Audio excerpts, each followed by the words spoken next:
What is happening out there, Rotoscouts baseball fans?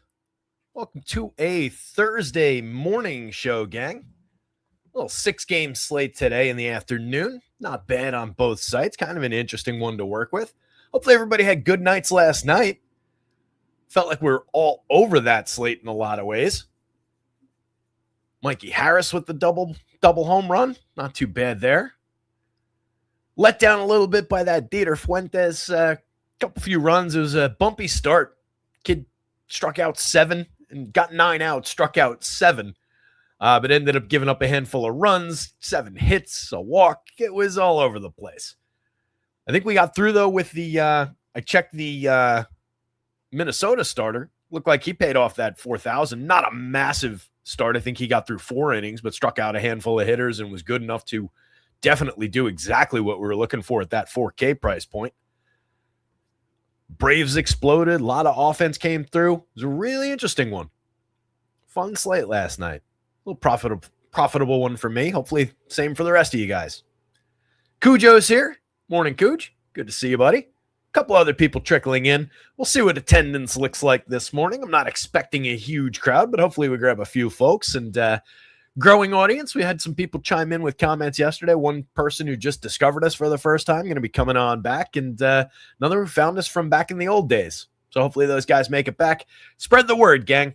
We could use a few more people hanging out with us. A little bit more chatter in the chat as well. Keep the show alive.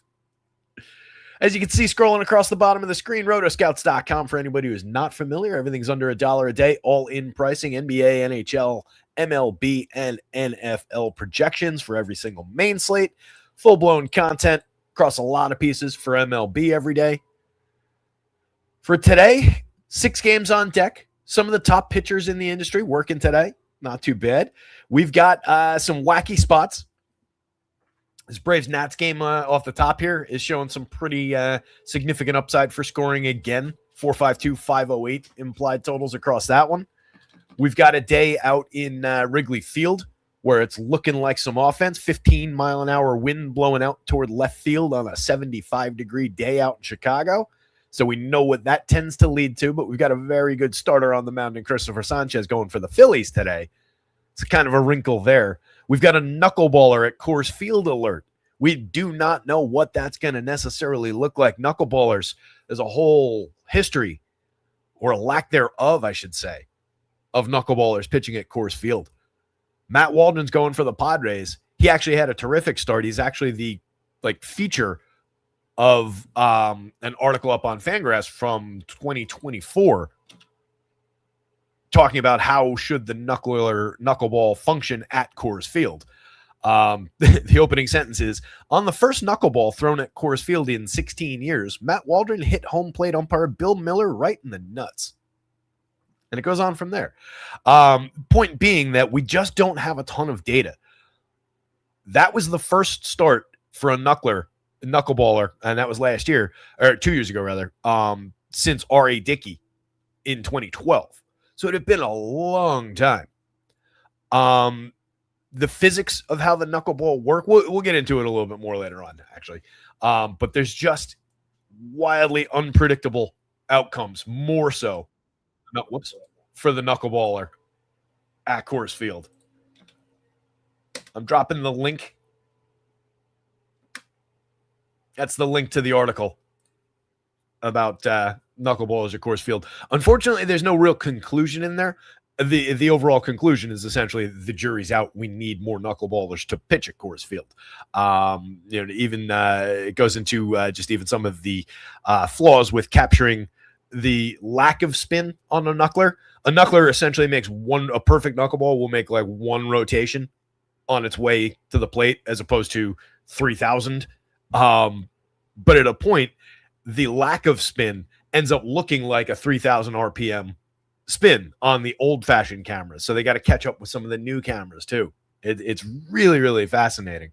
But it goes into the Megas effect, and because of the thin air, the gravity works differently. You lose about 82% of movement, pitches only function at about 82% of their usual movement across the entire slate of a pitcher's arsenal. And then the way that impacts a knuckleball versus a regular pitch, since you're not moving as much as you would, a poorly thrown knuckler just comes in, to put it in R.A. Dickey's terms, looking like a batting practice fastball, dead down the middle, just not spinning, just sitting there flat for these guys to tee off on. But a well-thrown knuckleball, different story. It's really interesting. Anyway, we'll talk more about that when we get to that Coors Field game. We've got a handful to go through. Plenty of time to do it.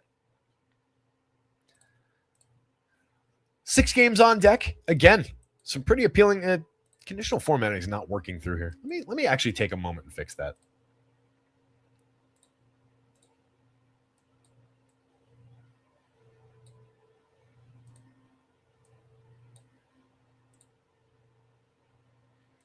It's because of those zeros, I think. That's probably going to... Yeah. So the real way to fix it would be to put an if error in there. I'm not going to bore you guys by doing that now. I'll fix that later on. Stephen Leibowitz is here. Terry's all-time favorite. Terry's favorite time of day. Good morning, all. Yeah, not much of a morning person. I got to bed at a reasonable hour for me last night, but tossing and turning for a while. I think I tried to crash around 3:30 and was tossing and turning till like 5. But I got a few hours in. I got like 4 hours. Jumped back up and got on top of this stuff. Rignado says, do we go Scooble Glass now and then take a chance on bats in Wrigley with the pitching there? I mean, sure. That would be a fantastic setup if you can get to that. The bats on Wrigley should look pretty spectacular today, even with good pitching. And that's the top pitching combination. So, yeah, if you could put that together, you're doing pretty well. I would suspect that it's going to be awfully difficult to get what you truly want out of that, though, in terms of combinations. You're talking about, what, 18-9 going to the top 2 pitchers on the board? And then if you're talking Phillies bats, you've got some expensive choices to make in there. I don't know that it's necessarily going to get you where you want to be putting Scooble and Glass now together with that. But those are your top 2 pitchers of the day.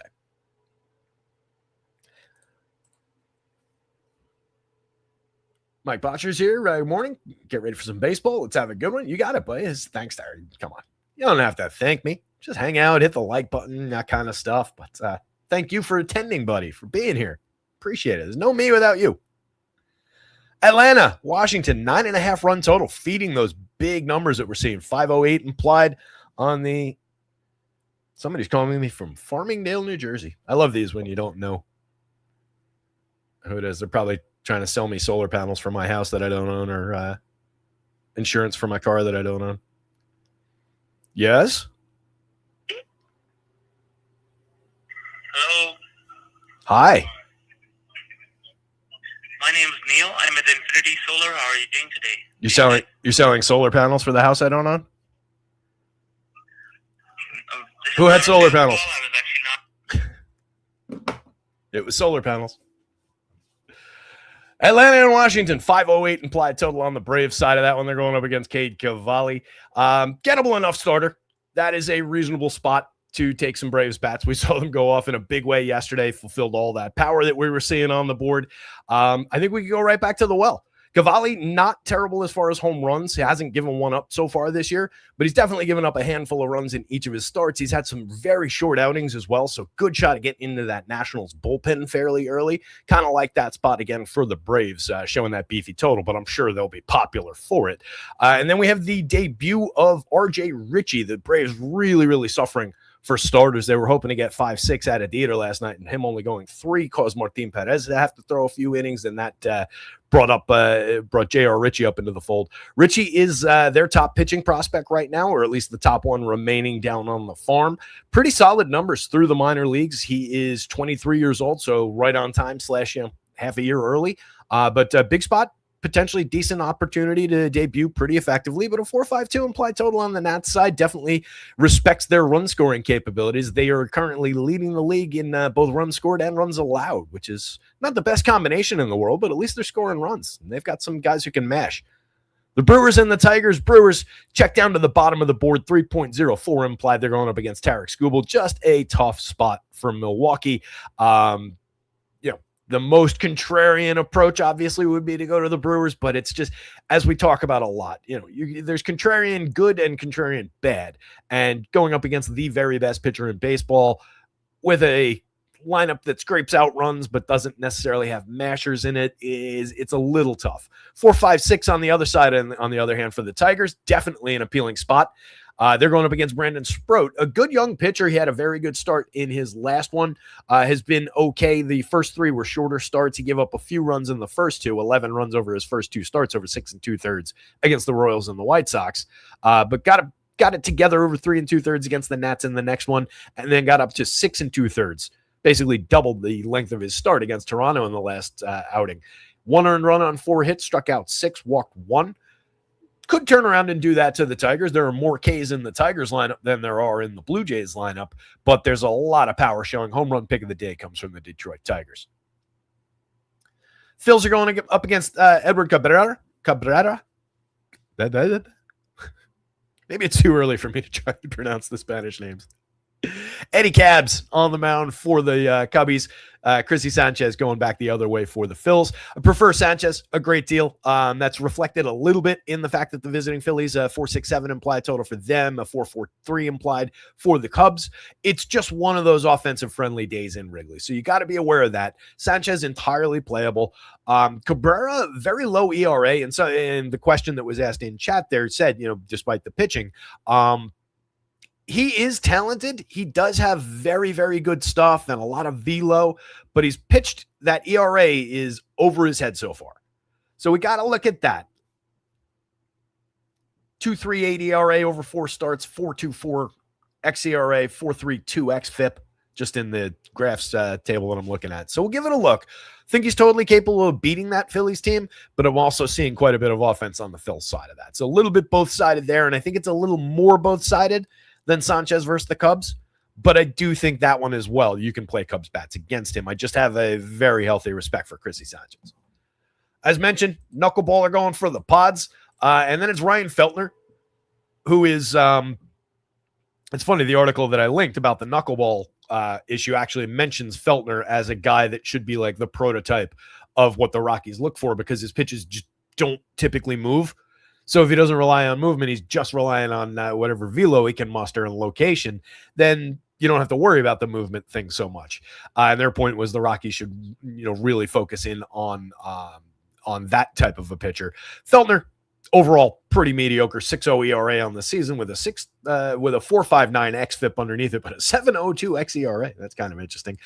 Every now and again, he can come away with a clean start, find a few Ks, but we're not really fishing for that at Coors Field here against a effective enough Padres team with a 6.02 implied total. 5.10 on the other side for the Rockies bats. I'm really curious. I think they're entirely playable. As always, they'll be lower owned than their opponents, and they've got some frisky bats in that lineup.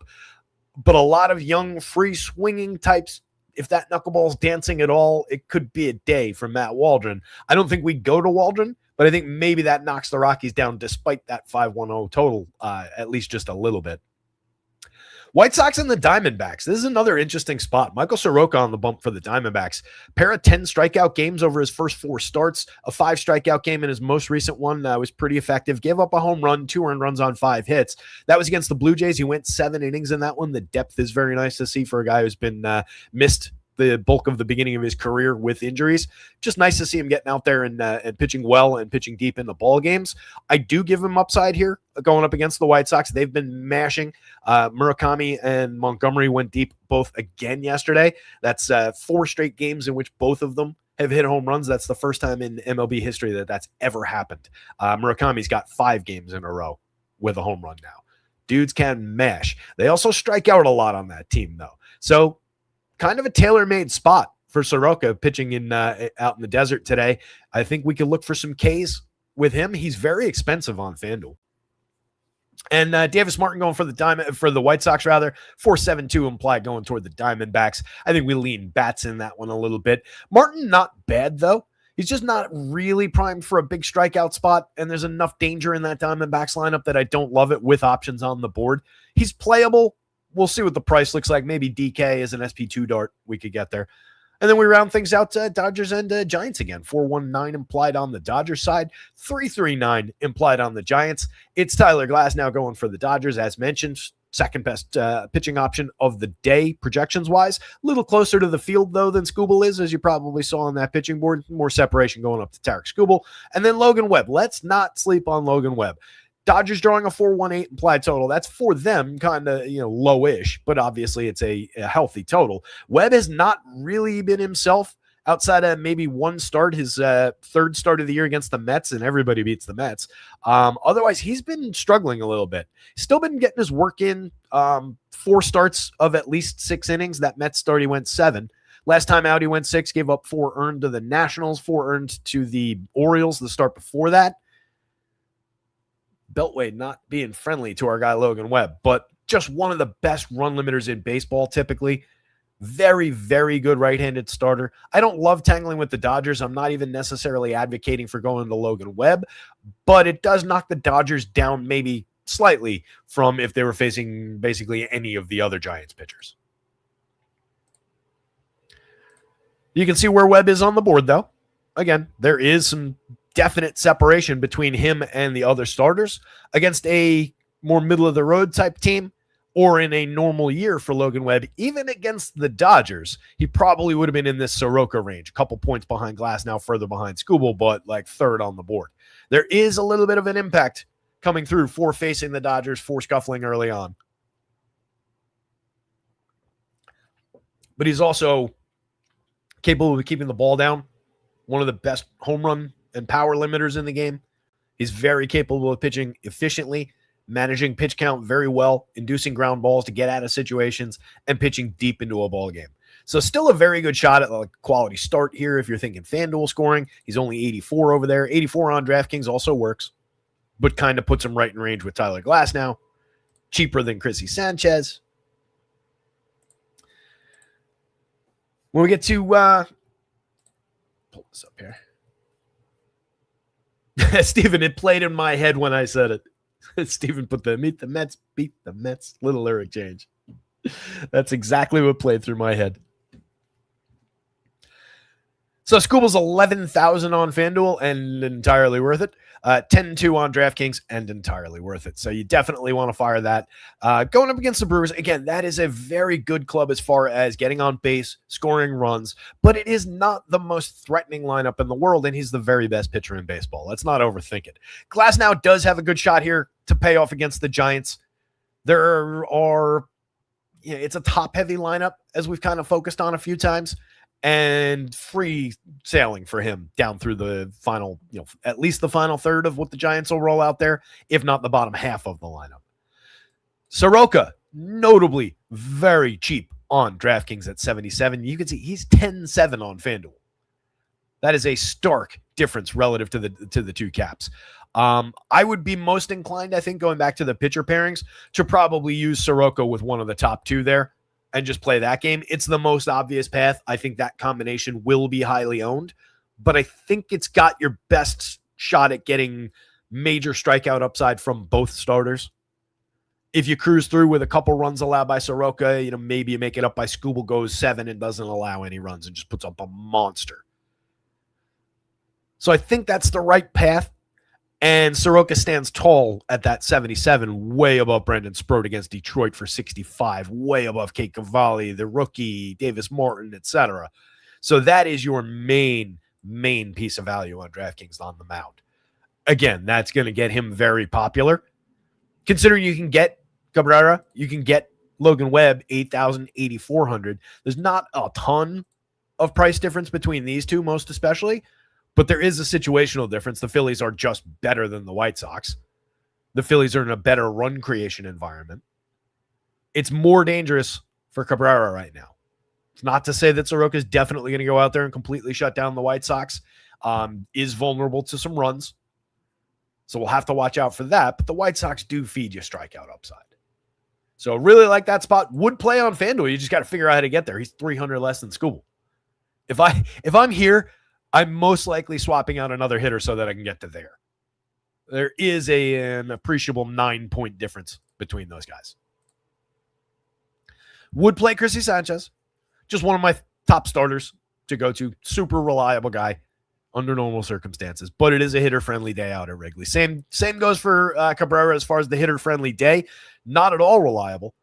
In fact, kind of an erratic pitcher, but phenomenal stuff. When he's on, he is good. 86, 8,000, a lot of upside for the money. That's a reasonable FanDuel upside shot, despite the offensive situation in Wrigley and the pretty good opponent. Talked about Webb a little bit. Perfectly fine at either price. You're just tangling with the Dodgers, which we don't love to do, especially on a day where we've got some pretty strong options. This one, I'm leaning Tigers against. I really am. Sproat, I do think, is going to be a good major league pitcher. We saw some of it in that last outing, and there are strikeouts available for him, so it wouldn't knock me out of my chair if he has a good day against the Tigers. I think you can play him, absolutely, at 76 on FanDuel. Definitely you can play him at 65 on DraftKings. And among the bargain bin guys, I think he's easily, and as projected, the top option from that group. Cavalli, I'm not really a fan. 62 against the Braves. I'm leaning Braves. Bats there. We'll see with the rookie. 55 is kind of compelling on FanDuel, I got to say. 72 on DraftKings. I think they're covering for the fact that they had somebody making a $4,000 start yesterday. Oh, shit. I didn't grab the game log. I grabbed his stats boards, but I forgot to grab his minor league game log. I just want to look at the innings. Yeah, he's been working deep into games.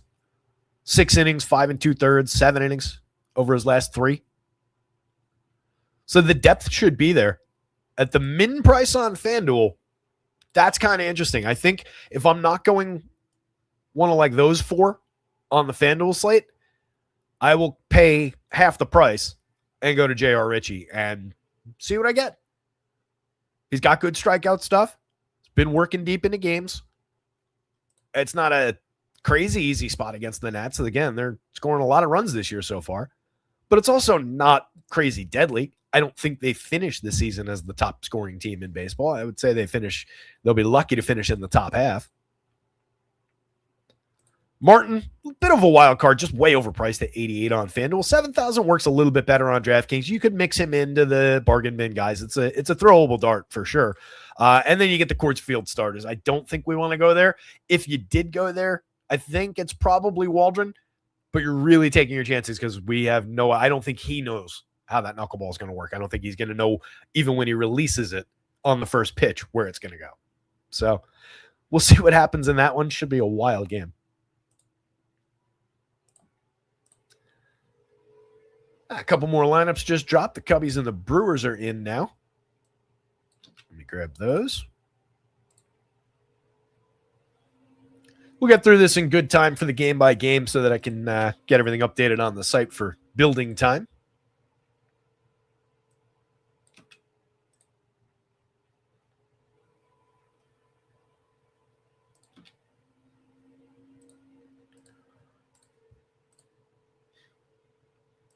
All right, so here's Richie right off the top. Again, 72 on DraftKings, perfectly fine if you want to take a chance on the rookie. But again, the Nats scoring some runs, 4.52 implied total. Not exactly an ideal situation.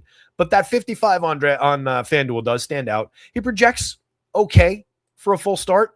But kind of like yesterday, with that $4,000 pitcher, for the money at that 55, when everybody else that I want is literally twice the price or closing in on, that's not too bad projection-wise, and he does have a bit of ceiling on that. You can find some strikeouts against the Nats. It's not the best target. They're actually better than league average, but their very best hitter has a pretty significant strikeout rate, and that's very real. So if you're sitting James Wood down, you're taking away their biggest weapon. You just got to get through him, and then you're dealing with an okay player in Luis Garcia. Mix and match pieces in every other spot except C.J. Abrams. So it's really, again, the 2 big lefties. They're loaded up with 4 lefties up at the top against the righty here. Get me through James Wood that first time. Sit James Wood down with a strikeout that first time. And then let's see how we can do. Richie, numbers-wise, 26 starts in the minors last year. 11 of them were at AAA, 8 of them AA, 7 of them at high A. So rocketed up through the system. Ended up throwing 140 total innings in the minors, 2.64 ERA with a 3.77 xFIP. Had a 24.8% strikeout rate, no, that's this year, sorry. 25 point. Where's my summary? this line. 24.8% strikeout rate, 9.6% walk. That's okay as a ratio. Had better strikeout numbers coming up the year before through the system in 2024 by a little bit. But I figured 25% strikeout, slightly above average strikeout pitcher. Not a blow him away starter, at least not yet. But has plenty of talent. Has the ability to limit runs. Cavalli on the other side, as mentioned, he's only made it through the sixth once. He's actually only made it through the fifth once. That was in the same game. 6 innings in his second start back on April 1st against the Phillies at Philadelphia. 3 strikeouts, 2 walks, 1 earned run on 5 hits. Every other game, he pitched into the fifth in the next game, 4 2/3. Was okay, but only struck out 3, walked 4. He maxed out at 5 strikeouts. He's done that twice this season. Handful of walks in every game except for the most recent one. That was against the Giants on the 18th. Struck out 5, walked 0, 1 earned run, but 3 runs total on 7 hits to 19 hitters. Was out after 4 innings. I don't think we can rely on him, even at 62, even at 79. And the Braves are pulling a 5+ implied total. They're showing a fair amount of power. Only Acuna's over the magic number. I picked him from the Braves today, not the home run pick of the day, but he's the guy from the Braves. We got to get Ronnie Acuna going, so felt like give him a little nudge. He's still 3,000. He was 30-some-odd% owned on FanDuel yesterday. Good job, everybody. Just keep taking advantage of that price. It's stupid. Austin Riley's also too cheap in that lineup. Albies, Harris. You get tons of value out of the Braves, and they're pulling a monster total. And you can see, even though these guys aren't above the magic number for home runs, they're still right there. And these guys are still right around where you would expect. Cavalli, just as mentioned at the top, has not yielded a home run yet this season. 5% barrel. This is what he's good at. He's been inducing weak and medium contact, keeping the ball down, 9.6 degree average launch, pretty good. Last season in 48 2/3 over 10 starts, the barrel rate, the launch angle were fantastic, 4.4, 3.8. But he gave up some hard hit, a little bit of exit velo, but not at all problematic, actually, 87 miles an hour. That's actually good. Never mind what I said on the little bit. Just a 3.20% home run rate. A few balls did get away from him. So it's more mistake, taking advantage of when he makes a mistake. And these Braves hitters definitely know how to do that. Some very significant home run hitters in this lineup. They can also sequence. It's just a good collection of hitters. So I don't love the Cavalli spot here, and I do like the Braves bats. Starting things out with Acuna, again, just stupid cheap on FanDuel. 53 on DraftKings is appropriate, I guess, for the slow start, but it's also cheap. That's a $6,000 player. That's one of the best players in baseball. Drake Baldwin's been on fire. He rocked one yesterday, 7 home runs on the season, 320, 391, 563. Coming right back and continuing to get things done after winning the NL Rookie of the Year last year. He's tremendous. 15.7% barrels, 45.8% hard hits. Matty Olson doing Matty Olson things, 7 home runs on the board, 398 Wobo with a 383 underneath it, 152 WRC plus, mashing with an 18.3% barrel rate, just looking like the Matt Olson that we know and love out there. 37, perfectly fine. 45, too cheap. He is cheap on DraftKings at that price. Austin Riley is cheap at 4,000 as well over there. I already mentioned that he's cheap on FanDuel. He's starting to get things together. 9.6% barrel, 45.2% hard hit on the season. Now those have kind of coming up, and still long way to go to get to his usual numbers in those departments, but at least he's trending in the right direction. 3 home runs on the board now. I think he had a bad day yesterday, if memory serves, amidst everybody else succeeding. But a guy that we've, for years, relied on for power. The last 2 years were down, but not completely terrible. So I still believe in Austin Riley in a big, big way. Ozzie Albies remains cheap at 38, 3,000 across sites, despite a very strong start, 278, 330, 433, creating runs 13% better than average. I highlighted yesterday the difference between the actual and the expected WOBA. Definitely something to keep an eye on in the long term. But Albies has been an all-star in the past. Low strikeout, medium walks. He just succeeds on balls in play. If he's BABIPing them to death, that works. He'll hit the occasional home run, swipe a bag for you too. Mr. 2 home run Michael Harris, come on down. 6 on the season, 296, 337, 543. Hot start to the year for him. 386, 415 in the WOBA and ex-WOBA department. So technically slightly underperforming for the surface level numbers. I just love the contact that he's making. I called that out yesterday, and it's just tremendous so far. If he continues doing this all season, and it's not going to stay at those levels, but if he continues outrageously good contact all season, he's going to have a monster year. Dom Smith, another player off to a strong start. 4 home runs on the board. We weren't expecting power. We were expecting Smith to hit for average, be low strikeout. So far, 12.1 down from 18.7 in the small sample. It's only 58 plate appearances, but they've been absolutely fantastic plate appearances. Kind of reclaiming the end of his career anyway. He's like 32 now, I think. Mauricio Dubon, Mike Yastrzemski, more movable pieces down the bottom of this lineup. Dubon gives you multiple position on both sides. He's off to a strong start, over 90 plate appearances, but he's not really this guy in the long term. That said, frisky enough, run contributor and a guy who doesn't really strike out a lot. So another guy just putting the ball in play is all we really need a lot of the time. And Yaz does have a little bit of power from the left side to throw a Kate Cavalli, who's not typically too homer prone. If we're going Nats, and it's not a bad idea to grab some Nats against the rookie here, I don't know what we're going to get out of J.R. Ritchie. I, again, am kind of intrigued by that idea of just putting him in on FanDuel at 55 and seeing what happens. But we've got James Wood here at 12.27 to make a strong argument against that. He strikes out a lot, as mentioned, but he also draws a ton of walks, and he destroys baseballs when he connects with them. Nearly a 30% barrel rate, 65.6% hard hit. Probably comes down in the long run, but last year, 16-3, 56-3. Year before, in a cup of coffee, 10-6 and 52%. The contact is very, very real. This is who James Wood is. 9 home runs on the season in just 123 chances, a 423 weighted on base against a 442 xWOBA, 169 WRC plus.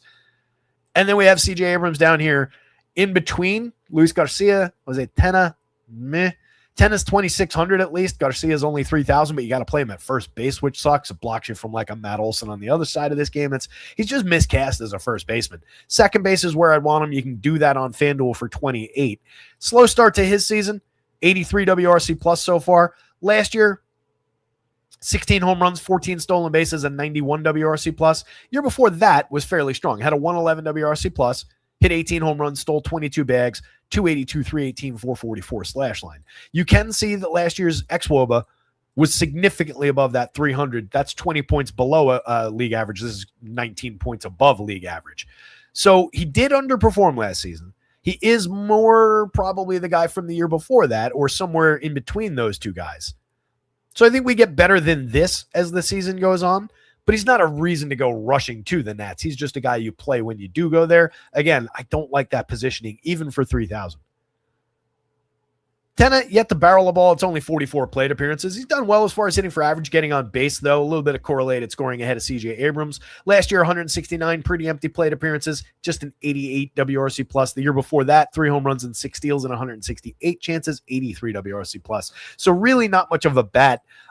You're just looking for him to get to first base and hope for the best going down the lineup, but he's entirely skippable in the 3 spot. CJ Abrams is a priority. 12.9% barrel on the season, 6 home runs and 5 stolen bases. Solid way to fill shortstop, and you're getting another big lefty against the rookie right-hander. Jacob Young, mix and match piece, just another outfielder. Dalen Lyle ruined the day for Dieter Fuentes with that big home run yesterday. 4,300, 2,900 on the FanDuel slate. Playable.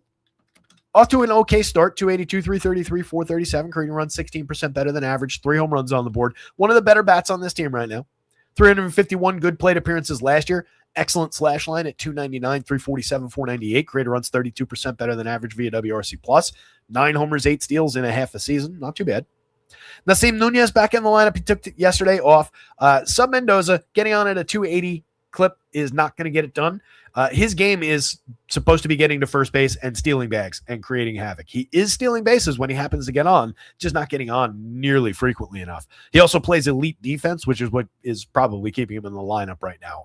Not much of a bat, mix and match piece at best. Jorby Vivas off to a good start. Not this player, but mix and match piece down the bottom. He's cheap. And then Keibert Ruiz, cheap catcher. If you're going to the Nats, you could play Keibert and you're just shooting for him to put bat on ball and maybe get to first base twice ahead of James Wood as a wraparound kind of a guy. He's not a on-base specialist by any means, but he does have a good hit tool, very low strikeout, and doesn't draw walks. So you can get those days where he just BABIPs his way to 3 hits and 2 runs scored. And for 27, where you have to play catchers, that works well enough. Braves bats, RJ Ritchie on FanDuel, Nationals bats on either side. RJ Ritchie on DraftKings. Nah. Nationals bats on either side. Cade Cavalli on DraftKings at 62. That is a cheap price. Then RJ Ritchie, then Cavalli on FanDuel. breaking this thing way down.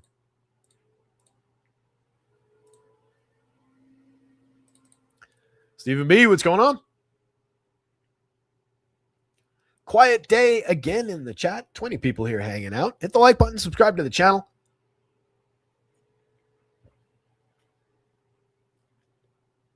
Trying to get caffeinated here because I'm not talking fast enough. Brandon Lockridge in the leadoff spot for the Brewers.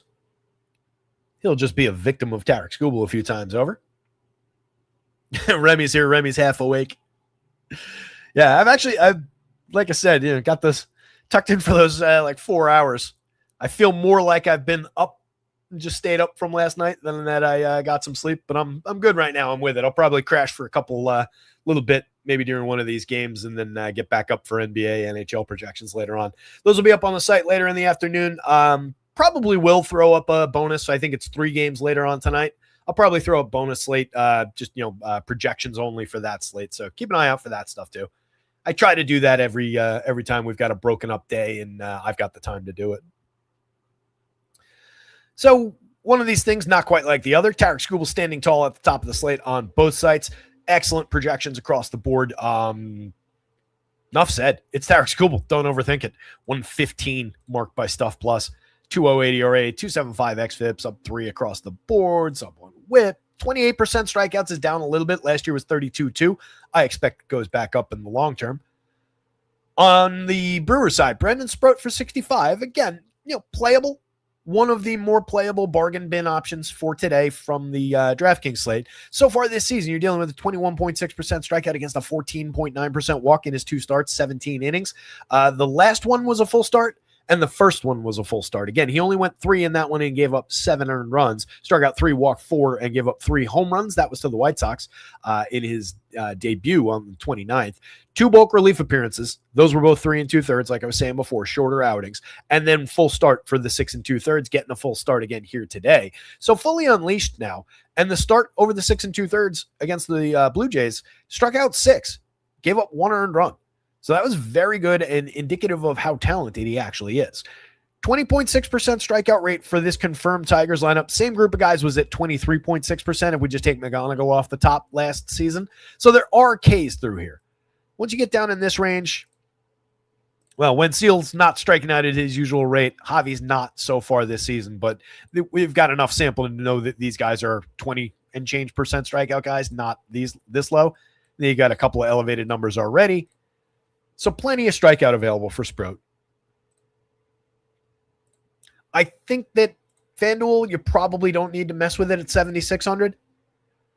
He does obviously have the upside for the quality start if all goes to plan, but I'm fishing for some power out of this Tigers lineup. 3 guys in the upper 8s. A couple other guys looking decent, more than halfway to the magic number for power. A couple intimidating lefties in this lineup for the kid to face.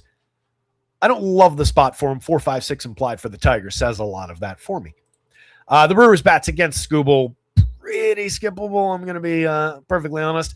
It's Tarek Skubal. Again, you're just doing it for contrarian reasons, and we want to be targeting at least more gettable starters. Yeah, Skubal every now and again is going to have a clunker, and it'll pay off for having gone against him. So if you're building a bunch, certainly throw in a handful of Brewers stacks. If you're building one lineup and you're saying, I want to get really contrarian with this, still probably not a good idea because most likely he buzzsaws his way through this team.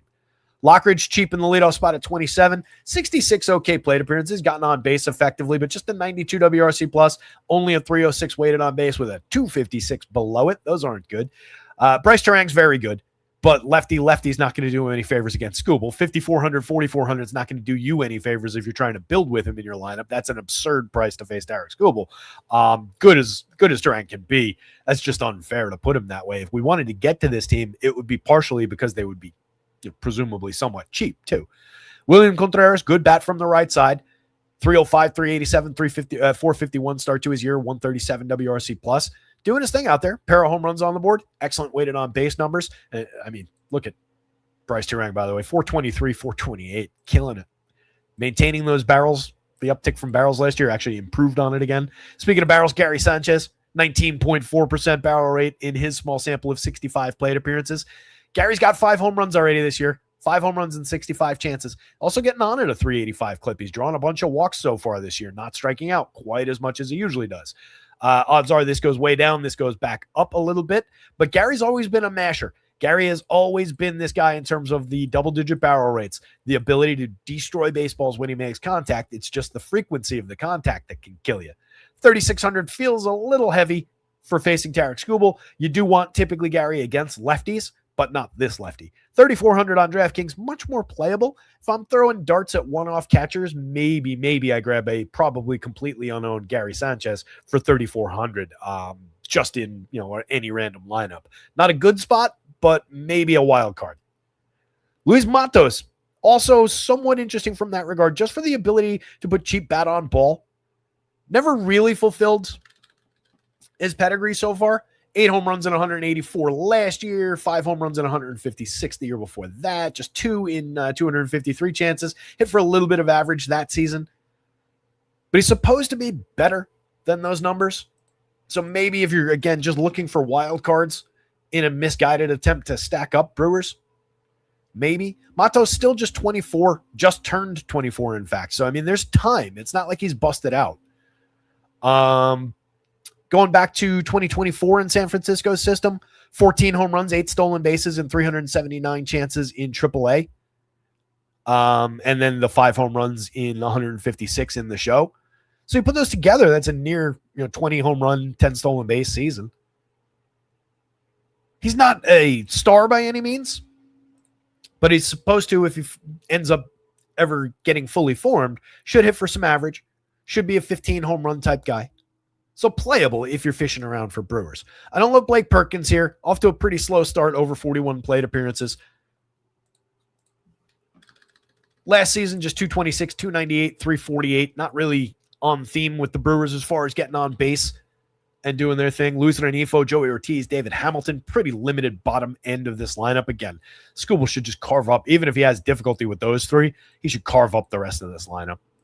On the Tigers side, team we want to get to here.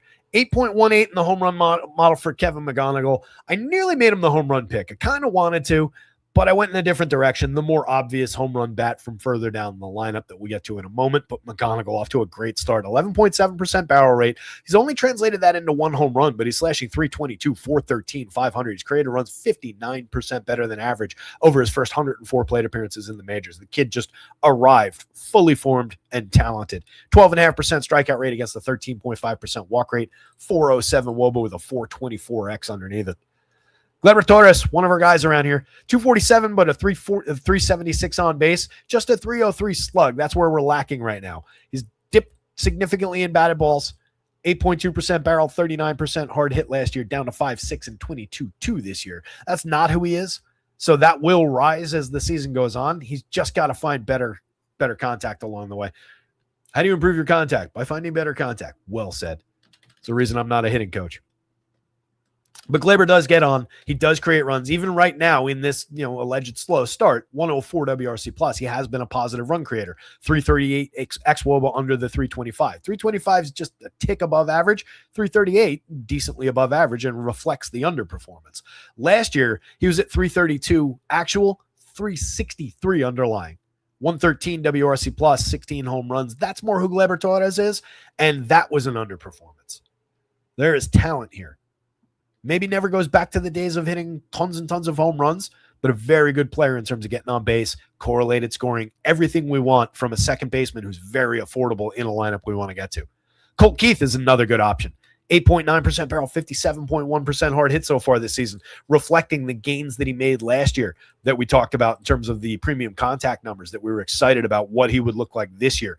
Colt Keith came up as just as big a prospect as a lot of these guys. So took him maybe a minute longer than everybody wanted to fully develop. Right now, 324, 351, 423 start to his year, a 118 WRC plus.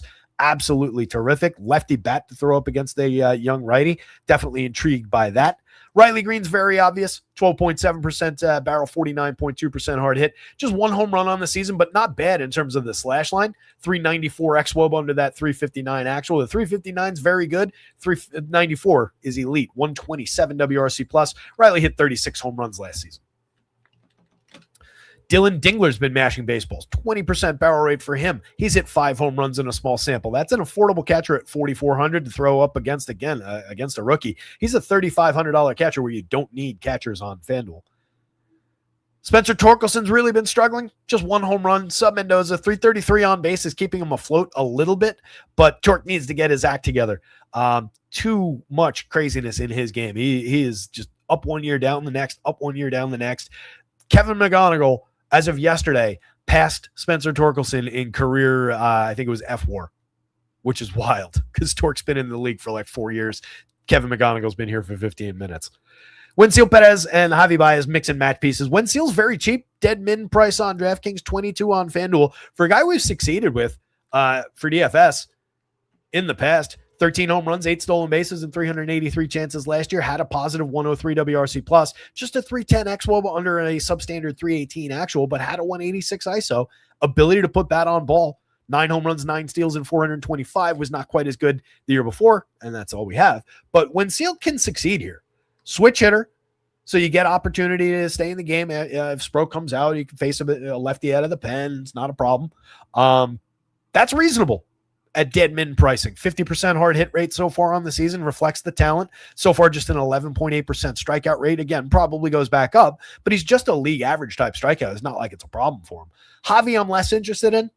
Just, regular priced. Just, he's okay. 277, 304, 400. Still plays defense aggressively. That's about it. Scooble, like way up on the ceiling up there. Tigers bats. Sproat Brewers bats, but really not as interested in both of those things. I do think Sproat is probably more necessary to the DraftKings slate.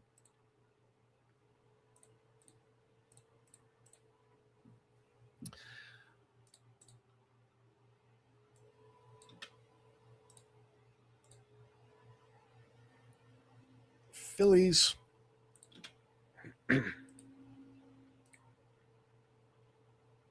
Come on.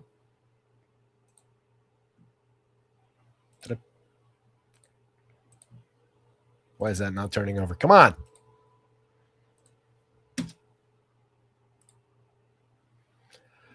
Okay. I don't really understand why that's not confirming that lineup. Try this again. There we go. Weird. All right. We talked about this one a little bit as far as the pitching goes off the top.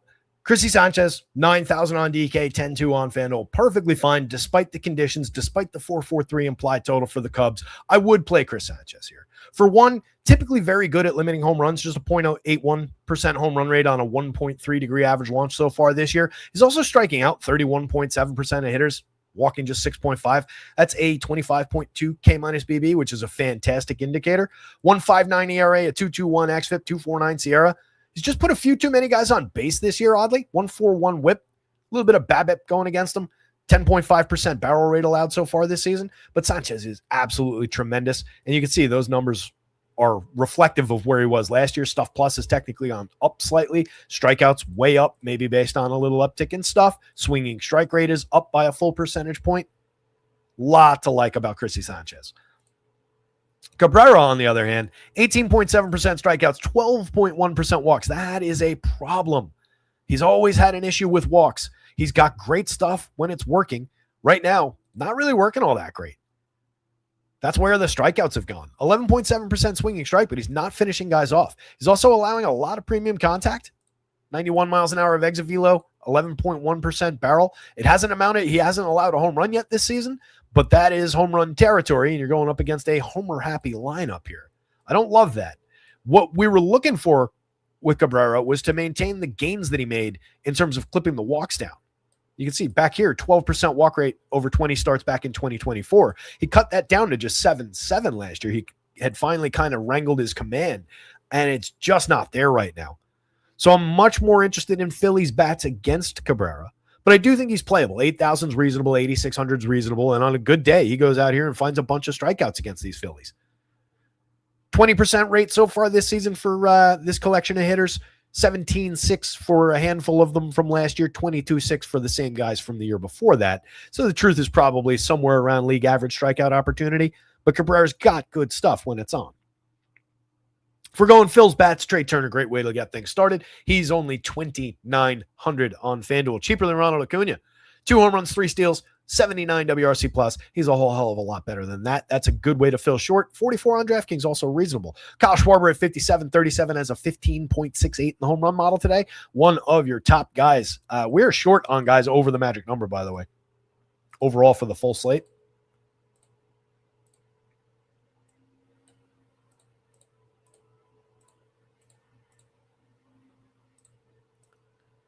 That's what, 7 guys? One of them's 2 of them are Rockies. James Wood, Murakami. What a beast. Oh, I just realized.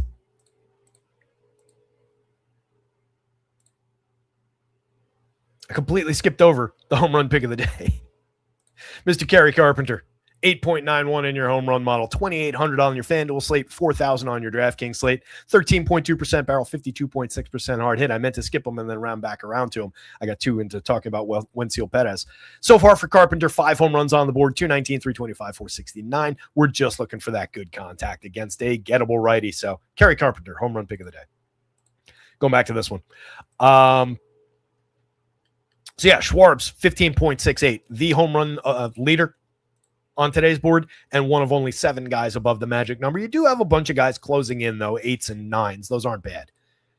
But best opportunity there for a guy who absolutely mashes. 8 home runs on the board, a 349 on base, 143 WRC plus on the season. You get Bryce Harper following him, 10.88, also over the magic number. So plenty of upside for power coming out of this Phillies lineup. Felix Reyes, 2,124, remains cheap, keeps on getting that spot in the cleanup role. So definitely a lot to like there. If we're just stacking up Phillies, we want to make them a little bit more affordable. Brandon Marsh, Bryson Stott, playable parts. We like Marsh, especially when he climbs the lineup or drops down to the 9 spot because he can get on base. Effective on base numbers over the course of his career. Also a guy who puts good bat on ball, decent barrel rates, good hard hit rates over the course of time from him.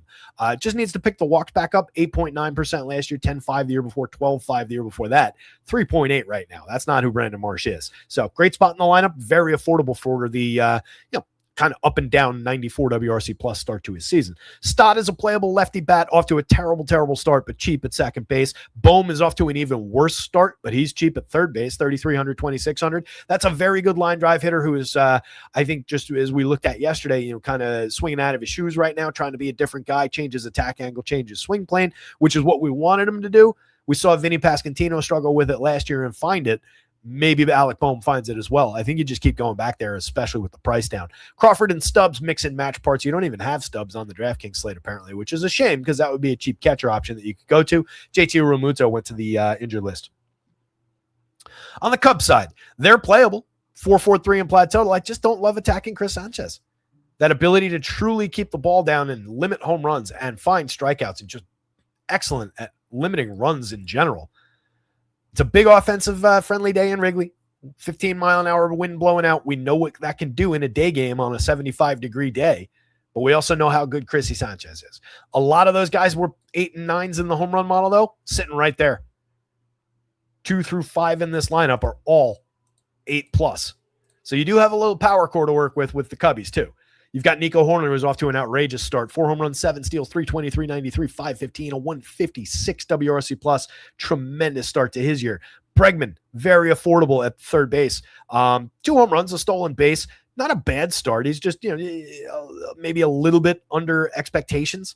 324 WOBA, 321 expected, 105 WRC plus. He's been at worst totally average. 339 on base. I'll take it for those prices. He's knocked way down that salary board.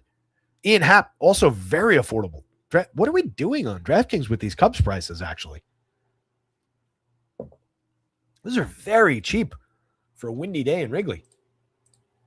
I know we have to pick up the pace, by the way. I know we're about to hit noon.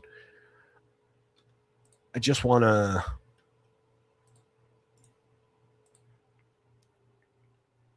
Yep, there it is. All right, that makes sense. I didn't... Obviously, I saw it because I put this board together, but it didn't clock it. The 7th ranked by projections, or 8th ranked by projections, 7th ranked by value. Oh, wait. All right, I did that wrong. Or I did this right. I looked at it wrong. I was looking at the number one spot there. That's actually the home run upside for the Cubs. That's reflective of that. So the Cubs, based on my own stacks board, maybe a bit better of an opportunity than I was thinking. I did mention the power core being right there.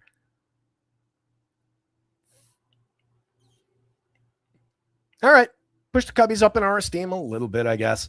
What I was looking for there, though, was the DraftKings value number. And now I'm kind of surprised that it's just in the middle of the board with how cheap those guys actually are. A lot of low prices for that talent. Getting yet another phone call. Why am I getting phone calls? So weird. So anyway, Ian Happ for 39, very cheap, 16.1% barrel rate on the season. He's got 6 home runs on the board already, 380 WOBA, 364 X underneath it, 142 WRC plus. Seiya Suzuki's got a pair of home runs on the board already, 52 plate appearances. Guy who can absolutely mash, 16.6% barrel rate from the right side for him last season, 48.7% hard hit. Michael Busch, lefty for Busch is not going to be ideal here. He's been struggling to find the barrel as well so far this year. Only 1 home run on the board, 188, 278, 247. Maybe a little bit more skippable than that 9.81 in the home run model might indicate, but the power is very, very real. If you end up chasing Chrissy Sanchez on a good day, then you get Busch against probably a righty out of the pen, and that gets real interesting real fast. Dansby Swanson, 5 home runs on the season, but an otherwise poor start in terms of the slash line. Everything else, 108 WRC plus, 350 xWOBA, premium contact is fantastic and right where we want Dansby, so entirely playable. Moises Ballesteros at 3,500, 2,800. I'm still thinking about those prices. Ballesteros makes very good contact so far this season. He's off to a good start, 367, 418, 592, a 182 WRC plus, 3 home runs on the board. Affordable at catcher at 35. If you can't afford that, go down to Miguel Amaya at 3,200. This team's just got playable catchers coming out of their ears. Home run on the board and 48 plate appearances for Amaya. He's okay. He's not a good bat, but he's okay. Last year in 103 plate appearances, he had 4 home runs, 281, 314, 500. That'll work as just a dart throw catcher. And then PCA, holding strong at 51 on DraftKings, 28 on FanDuel, 247, 300, 333. At least he's pulled the average up a little bit. 5 stolen bases. A lot of work to do to find his quality. Phillies bats, Chrissy Sanchez, Cubs bats, Cabrera. Everybody's playable. 4 corners game. Probably lean bats overall as the winning piece, but I just can't get away from Sanchez. No lineups for any of the late games yet. Coors Field. All right. We got to talk about the knuckleballer. I did link the thanks, Mike. Michael Nag was laughing at me. Phillies released Taiwan as about 3 years too late, as Remy says. Yeah. PCA scratch from the Cubs. Yes, so he did. Matt Shaw looks like he was the guy inserted into the lineup there. Good call there. Appreciate that. So just so you have it, this is what it looks like now. Not a big Shaw fan. And for a little bit of average, he's off to an okay start. 117 WRC plus, 328 xWOB under that, 343 actual though. He's very cheap. 2,300, you get him at third base or in the outfield on DraftKings. So that is an asset to your DraftKings building, just having him even cheaper than the other guys on this team, and the ability to drop into the outfield kind of helps because you can get him and Bregman, you can get him and another big third baseman. All right, so every now and again, Feltner can break off an okay start. So far this season, a 6.0 ERA, but a 4.59 xFIP, 4.61 Sierra. I think calling him a 4.5, 5-run pitcher is probably fair, but that's not what you want, and definitely not what you want in Coors Field. So we're not going to Ryan Feltner. Matt Waldron, 5,500 on DraftKings. I'm not really interested at 67 on FanDuel. I think it's a throwable dart on DraftKings at that 55, though. Doesn't actually have to be good. We can get away with him giving up a few runs, being a little bit erratic, and then you're just targeting this 27.3% strikeout rate and these young free-swinging hitters who have probably never seen a very good knuckleball, or many of them anyway. And Waldron's a pretty good knuckleballer. I don't think he goes deep. He's only made 1 start so far this season, 3 2/3 in that outing. What happened to him there? It's just the other day. 3 2/3, he gave up 6 earned on 8 hits, struck out 4, walked 1 knuckleballer. That was against the Angels out in LA.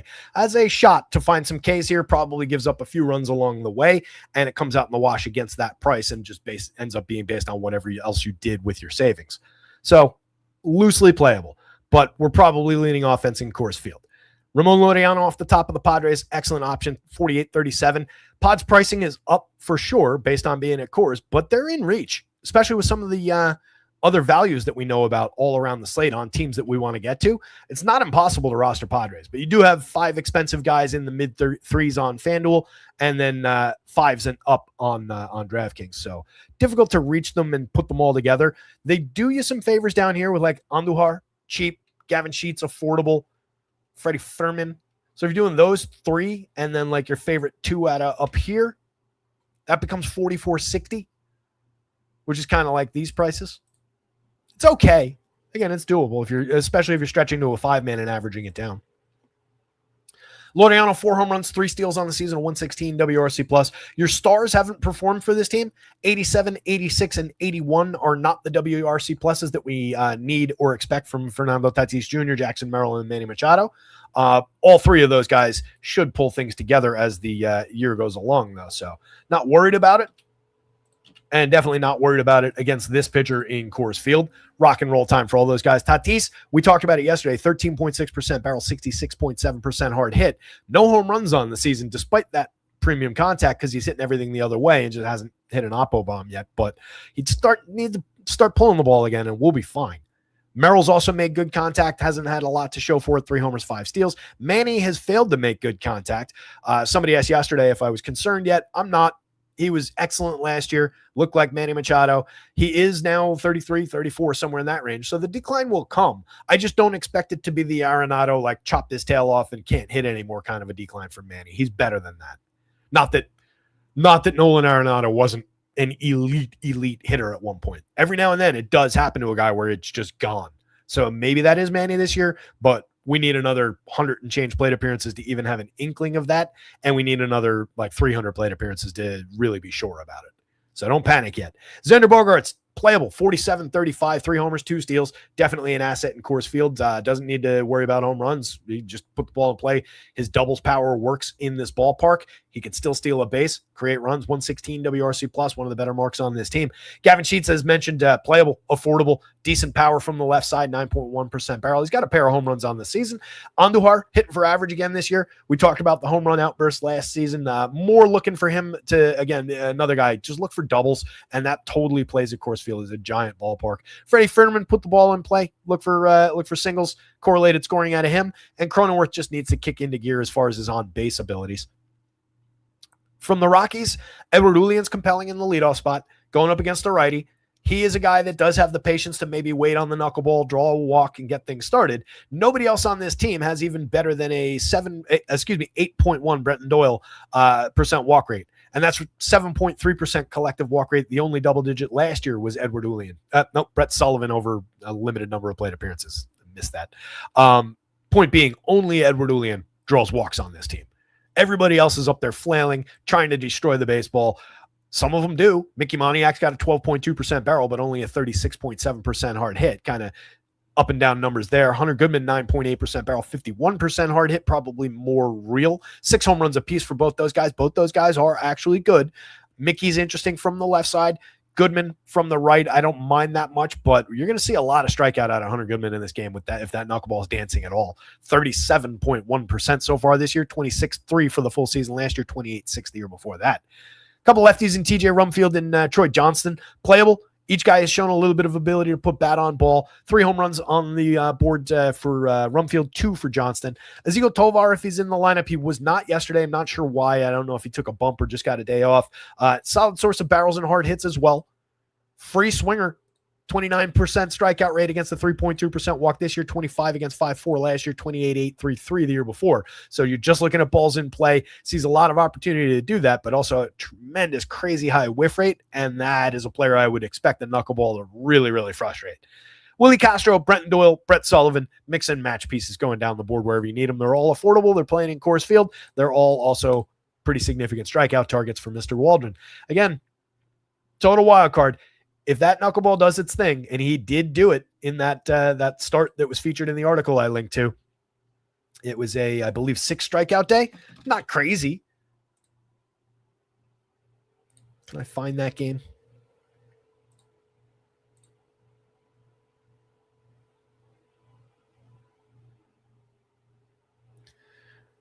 Let's see.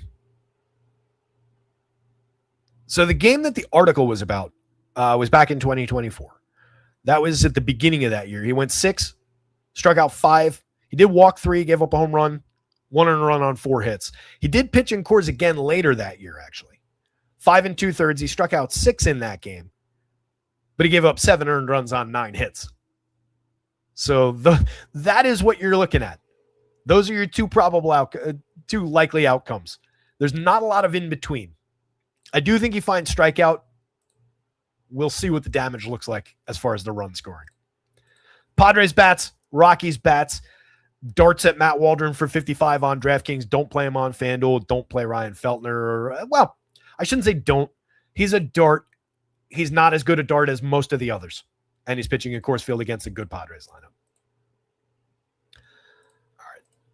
Soroka, talked about the tremendous strikeout upside. 30.1% strikeout rate on the season, inducing a 10.4% swinging strike rate, going up against a young and growing and improving and potentially very good very quickly White Sox team that does strike out at a 24% rate so far this year, 27% for the same collection of hitters. And then this column's a great illustration of how new most of these guys are.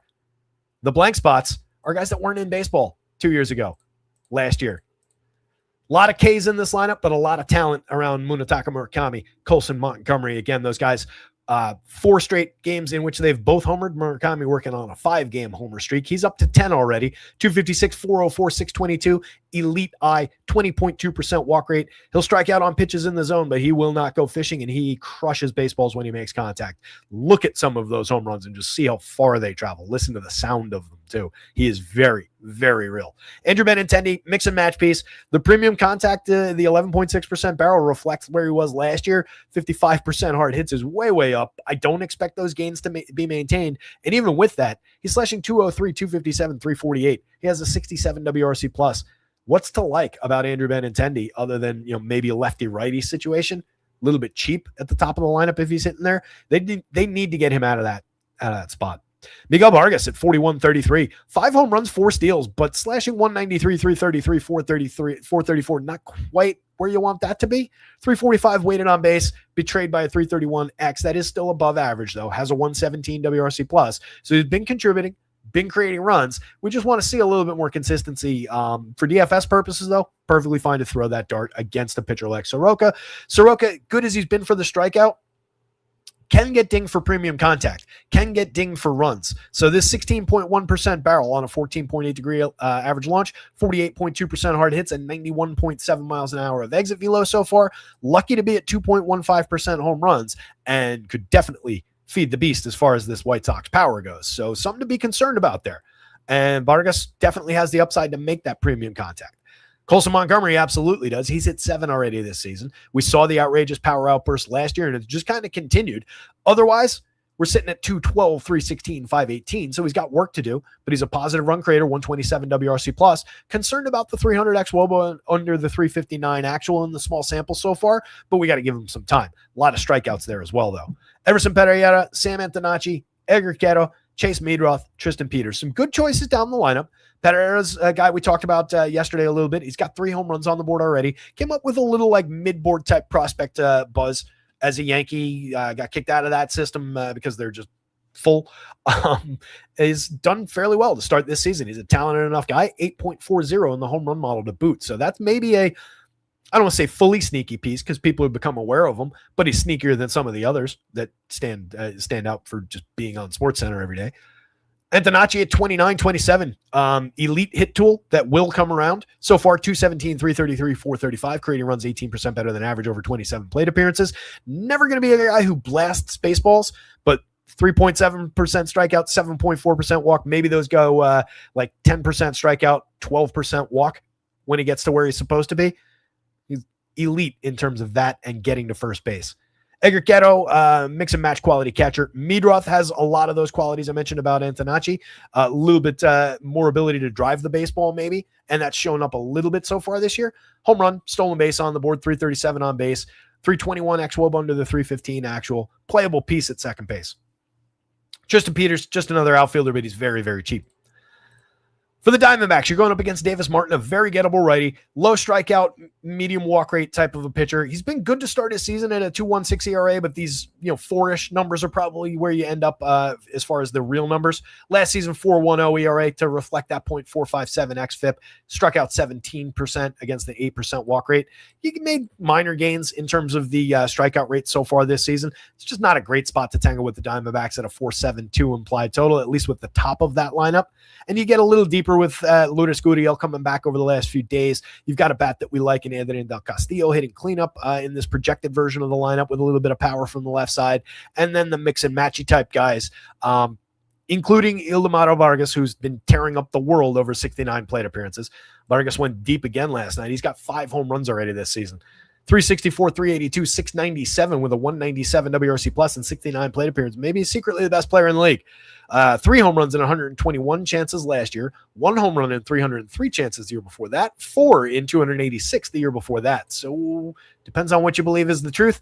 I tend to believe the gigantic samples that we have on this player. He's been in the league for like 8 years. Probably the truth. Up here, you get 3 stars. Ketel Marte, Corbin Carroll, actual stars. Geraldo Perdomo was a star last year. We'll see what he becomes, but a good player at least. Very low strikeout, good ability to draw the walk, stay on first base, create runs, even if he's not hitting. Right now, 260, 366, 416. Okay start to the year, 119 WRC plus. Marte's off to a slow start given the 90 WRC plus. He's got 4 home runs on the board at least, though. 306 actual WOBA. The qualities were shown by that 378 expected WOBA. He'll be fine. Corbin Carroll, 3 home runs, 4 steals, absolutely fine to go to him. 4,000, a little bit pricey. 6,000, a little bit pricey. He's worth that money, in the long term. But I'm still waiting out a little bit of what does he actually fully look like in terms of the home run power this year. So that's just pricing in that he is who he's been as far as the home runs. We've seen a few already. I talked about it yesterday with the hamate bone. I remain a little concerned there. Lourdes Gurriel at 32-26, very playable despite a bad 17 plate appearances to get his season started. Got to give him a minute to get acclimated. Last year, 19 home runs, 10 steals, just 248, 295, 418. The year before that was better. 279, 322, 435 with a 108 WRC plus, 18 homers, 7 steals that year. That is who Lourdes Gurriel is. He's a solid middle-of-the-road type player, but a little bit better than just another outfielder, and that price is low for his talent. Jose Fernandez got overrated in a hurry. 69 plate appearances, 313, 333, 433, but a 286 xWOB under that 342 actual. Yikes. 47.1% hard hit is good. 2.9% walk rate's not going to keep you afloat for long against a 23.2% strikeout, though.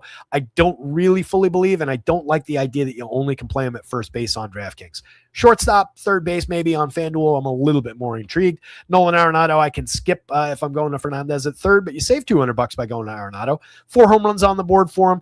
4.0 in the home run model today. He is up to a 6.3% barrel right now. That is almost closing in on double where he's been the last 2 years. Maybe a little bat speed has come back. I'll have to look into it, but not a believer anymore in formerly one of my favorite players in the league. And then Alec Thomas, mix and matchy type of outfielder. Soroka, Diamondbacks bats, pretty close to one another. Separation, White Sox bats, more separation, Davis Martin. Close it out with the Dodgers and the Giants. Good pitching matchup here. Still a big believer in Logan Webb. We've got way too much time with Logan Webb to think that anything is wrong in that 5.40 ERA. You can see it already in the 3.42 xFIP, the 3.64 Sierra, even if you're not a believer. 20.5% strikeout rate so far this year. That's down from his 25.8 the year before, but it is kind of who he was 2 years ago in an excellent season where he threw 204 2/3 in 33 starts. Just found some strikeout stuff. I do like him to get some of it back this year. The swinging strikes have abandoned him a little bit this year. Again, it looks more like 2 years ago, but he was very good. 3.47 ERA, 3.28 xFIP that season. Tremendous ability to keep the ball down, limit home runs. Even Shohei Ohtani is below the magic number against Logan Webb for home run upside. He's almost at it, but that definitely shows you how good Logan Webb can be at keeping the ball in the yard, if nothing else. Tremendous opportunity for him to succeed against a very good team, and he will not be as owned as his talent should dictate. Above average across all 3 of Stuff Plus, Location Plus, and Pitching Plus. Significantly above average in Pitching Plus. This is still a very good, one of the best in the league starter. Tyler Glasnow's right there 30.5% strikeout rate so far this season. He's been excellent. 3.24 ERA, 2.87 xFIP. 90 and a third last year, 29% strikeout. Had an issue with walks last season. That wasn't really a thing the season before, and he's brought it back down. So, I mean, if he's this guy this year, look out. That would just be a major, major gain. Mostly just needs to be on the mound regularly. 87 works, 99 works on either site. Targetable team on the other side, too. They're not the biggest strikeout squad in the world, but as far as, run creation, 82 WRC plus for the active roster so far for the Giants against right-handed pitching this year. Definitely a target spot for Tyler Glasnow, and he's cheap on DraftKings. Dodgers bats started off with Ohtani. Yeah, he's below the magic number. He's hit 5 on the season. 365 weighted on base with a 408 xWOBA underneath it. It's Shohei Ohtani, don't overthink it, but he is expensive for facing a pitcher who typically takes home runs out of the equation. Kyle Tucker, you could say the same thing. 61 on DraftKings, 36 on FanDuel, maybe a slight discount. 3 home runs, 3 steals, and an otherwise kind of slow start for Tucker. We know he'll get his numbers. Freddie Freeman, mashing baseballs again, 299, 371, 506, 3 home runs. We saw Freddie slip a little bit in the batting average department, 146 WRC plus so far this year, though. Major positive number from last year. Excellent, excellent first base option. Doesn't really strike out that much. Should give Logan Webb fits, even if we're not hitting home runs. Teoscar Hernandez, 5,000, 3,300, 4 home runs on the board over 85 plate appearances. Good source of power from the right side. Max Muncy at 46.33 has 8 home runs. That is an elite source of power from the left side, but again, not the best pitcher to home run hunt again. Max at 4.47, not even halfway to the magic number. There are not many pitchers that can do that to Max Muncy. Dalton Rushing's been on fire to start his season. 414, 452, 1207, 348. He's 248% better than everybody else in baseball. Or than the average player, I should say.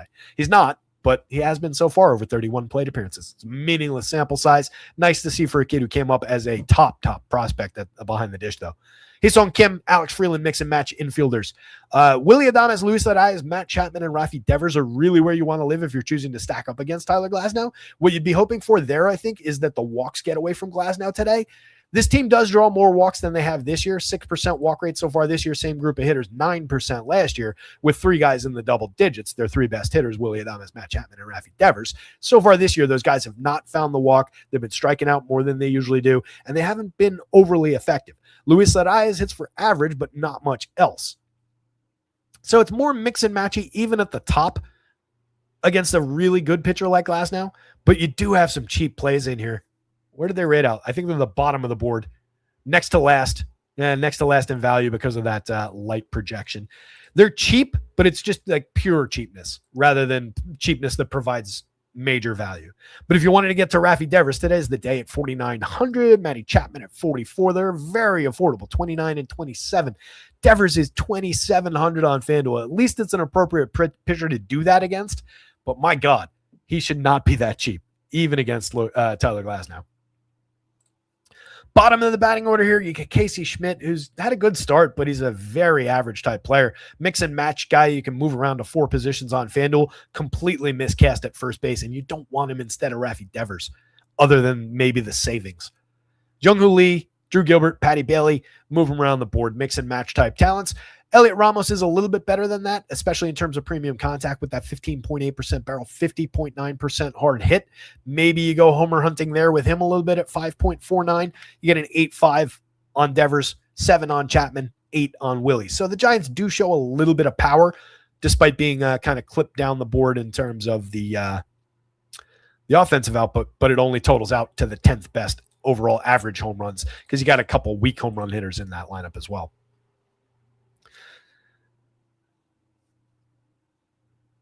Glasnow, Webb, Dodgers, Giants, much more pitcher lean in this game. And that's it. That was our last game. What else are we going to do the rest of the day? There's your pitching board one last time. Michael Nack says, if you're not playing Braves and Diamondbacks, you're doing it wrong. Love the Braves. Meech says, looking very studious. Thanks for the glasses. Taking something down, man. Appreciate the Cubs as well yesterday. D-backs was good too. Yeah, yesterday I was very happy about yesterday's show. Thought we nailed a lot of it. Murakami, the next guy to hit 50 home runs, says Michael Nack. I wouldn't take that off the table. It would be a outstanding first year in the league, but He's got a lot of experience. It wouldn't shock me. He's well on his way. Yeah, I can't say I disagree. I'm not necessarily going to go with you and say that it is going to happen, but it would not surprise me. He absolutely has that talent, and he has years of experience, something like 8 years of NPB ball, of elite performance at that level. So, yeah, not a wild call. Scooble, top of your board. Glasnow, next best guy, but there is major separation between those two. Soroka is only 300 less than Scooble on FanDuel, and he's priced at 7,700 on DraftKings. As Remy said, DK pricing algo, kind of drunk on that one. Sanchez, affordable on both sides, more so on DraftKings. Love that option, even with the Cubbies showing some upside for offense, even with the power that they're showing. And Wrigley in a day game on a warm day with the wind blowing out. That's a high danger situation.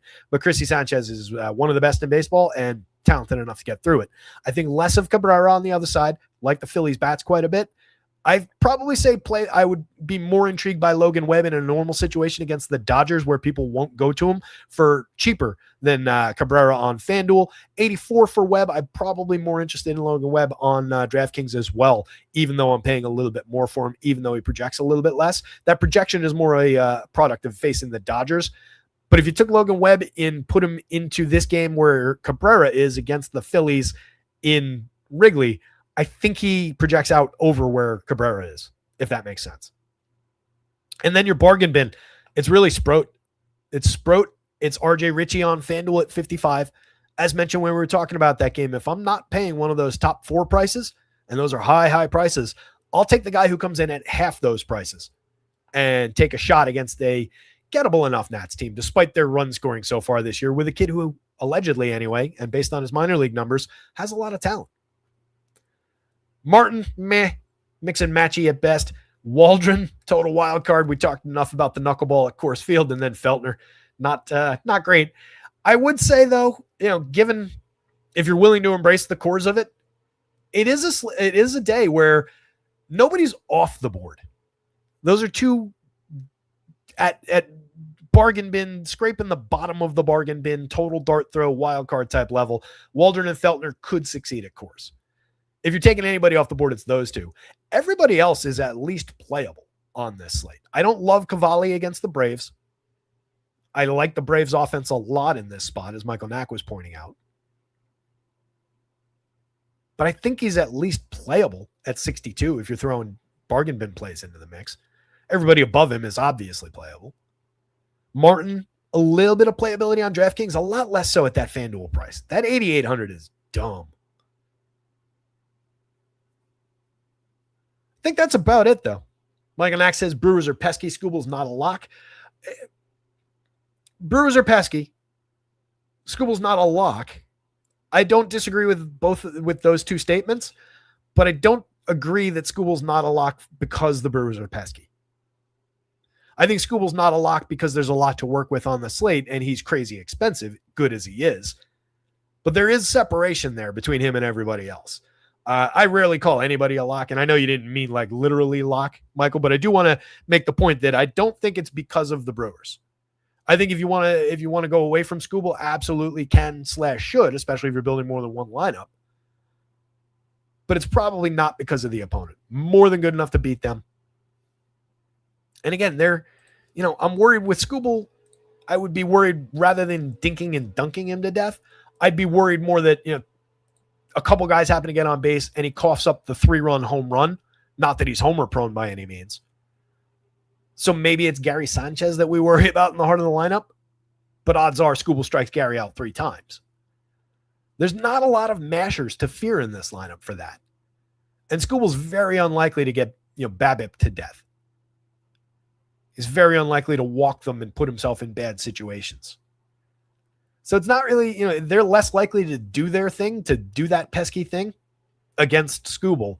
And if you take that home run out of the equation, that could damage him in one shot. And, 3 runs not going to knock anybody off their pedestal. But at these prices, that has a major impact versus 3 runs against anybody else on this board, especially some of the super cheap guys. Like if Soroka goes out there and strikes out 10, but gives up 3 or 4 runs for 77 on DraftKings, you're still perfectly fine. So there is a difference from that regard. I think that's a good spot to end things on. It's 12:25. I got to get some lineups built. I got to get some projections updated, more importantly. So let me go take care of that. They'll be up on the site in mere moments. Most of the first half lineups anyway confirmed. You guys rock out there. Best audience in the industry. I appreciate all of you. Hit the like button, subscribe to the channel. Check out rotoscouts.com for all your projections needs. Appreciate you too, Ducking. Everybody out there. I mean it. Best audience in the industry. Absolutely love you guys. Not the biggest audience in the industry. It's probably why we're able to maintain such a high quality level, though. We don't have a lot of screwballs coming in here. Spread the word, though, gang. We could use a few more clicks, a few more likes, and so on and so forth. Tell your friends. Meantime, good luck out there this afternoon. Somebody go win something. Share those results at Rotoscouts on Twitter or in the premium Discord, which is linked in the description of this video below. And we will be back for more for a full Friday slate tomorrow. See you.